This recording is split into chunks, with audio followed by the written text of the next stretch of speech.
It's 1-0, if I am correct, with the first match. So 1-0 then in favor of the European team in Flame, Paper Cat, and Koala.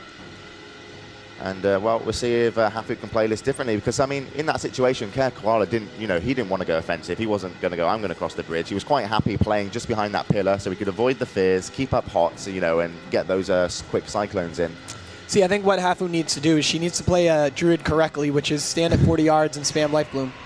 Yeah, yeah, that's pretty much, your guide. You'll find it on the website. Behind every game, the Life Bloom. There you go.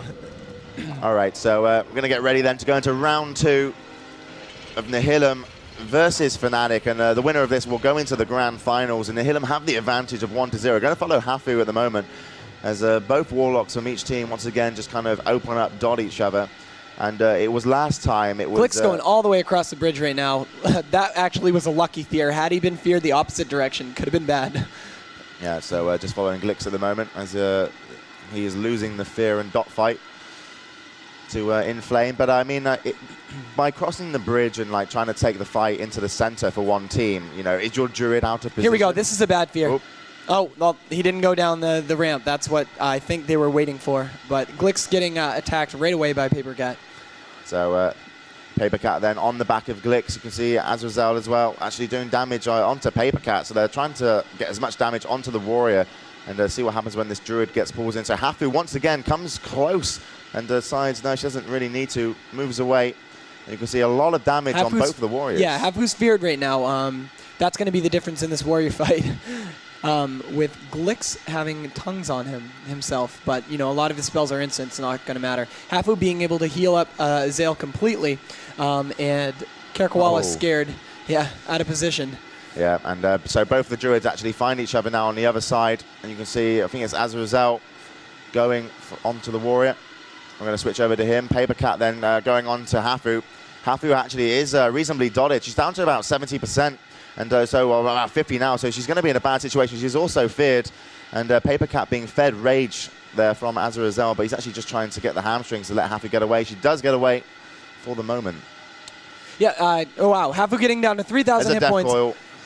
And Hafu very, very low. She'll have to Nature Swiftness to heal herself back up. Let's see if I can switch over to her as I find the bind. She does get away.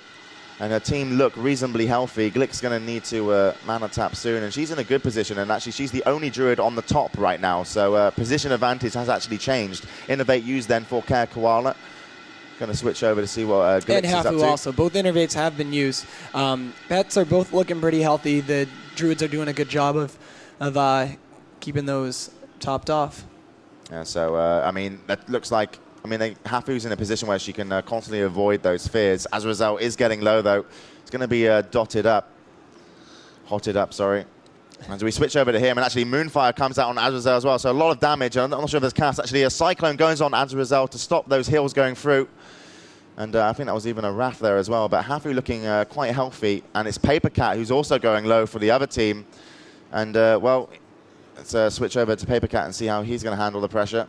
He intervenes to Karakawala, which is going to try to pull him away from Azael, but Azael trying to get right back on top of him. Paper Cat then still down to half health, getting hotted up by his Druid as they fight round. And that's, if you watch what Paper Cat's doing, he's pulling the fight away from Hafu, making her switch sides.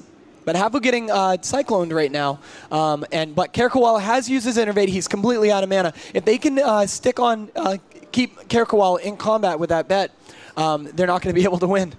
Yeah, so fnatic actually having the advantage and looking for a switch then, probably the last chance they're going to get for a kill onto Hafu, but she's got a bark skin up, and surely it's, this won't be the case. Yeah, it's I think Karakawala used way too much mana at the start, although if you look, Hafu's mana is completely gone too. So, wow, this is going to be an exciting lower bracket final. Yeah, it is, and so the score then, 1-1. I'm only assuming. It's really hard to keep track of these long fights, actually. We normally have a bit of paper where we write down, and so if anyone, admin, wants to get us a bit of paper and a pen, we will do that. But, I mean, what happened in that fight for you? What was the difference? Well, I think Hafu played really well. I was going to criticize her at one point for one of the things a Druid can do is you need to be able to time your heals to land right after Cyclone fades.